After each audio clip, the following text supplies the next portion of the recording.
अच्छा सुनो, सब्सक्राइब करने के बाद ना घंटी बजा देना।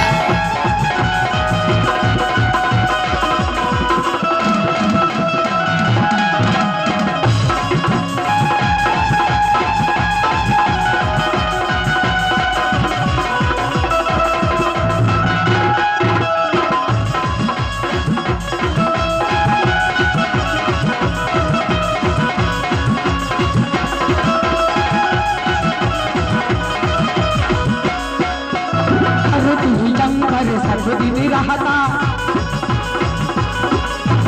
सर्वदिन रहता है चरण में सब गई हो। भैया आ रहा तोरी के हम तो देखे जब तक ताली नहीं बजे भाई तब तक हम कुछ नहीं बज सके छी। करिए हो सब हाथ उठा दियो पहले हमरे नाम से सब भैया मेला में आयल से न सबके हाथ उठा के ताली बजा दिए। लागल छी मैया के चरण में जायल छी जना खम खम खम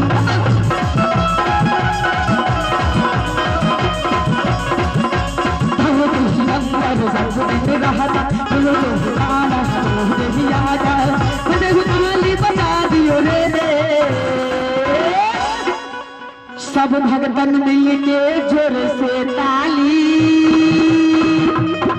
सब मिल के ताली बजा दियो रे सब मिल के ताली बजा दियो रे।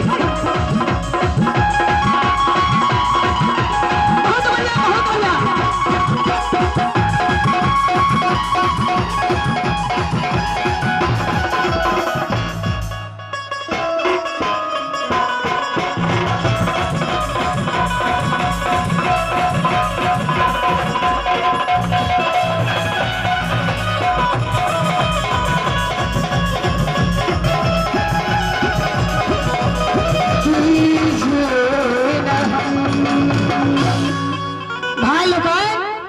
सब कोई मेला में आयल छे पुष्य पूर्णिमा में जी के हाथ उठा गयो जे आयल छे सब कोई आयल छे माजे हाथ नहीं के नो बता उठाइए हाथ उठेबे तब न बुझे हमर सब भैया सब आयल छे मेला देखे ले।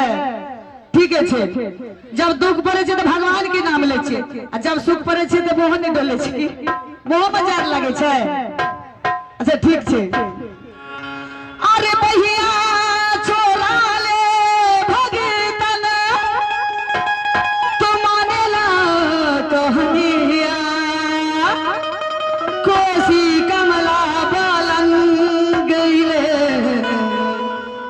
यही ठाम की भगता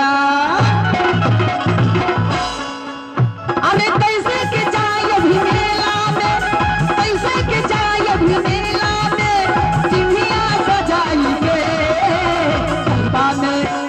तलवा में फुलवा सजाई हो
जाली सारी हमरा उमरिया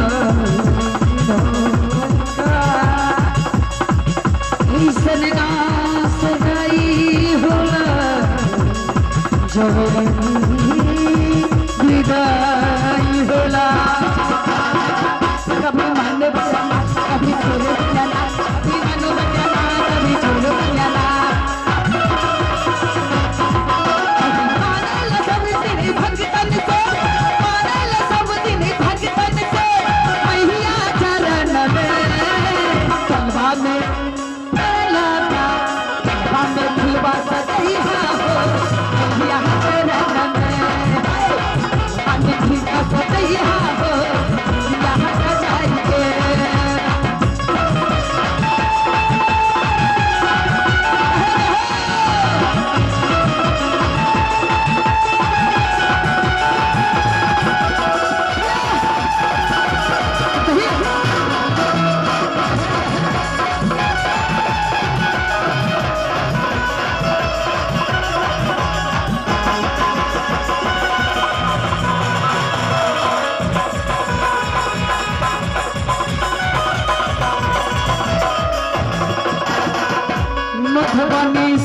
बोल के एला सुपौल जी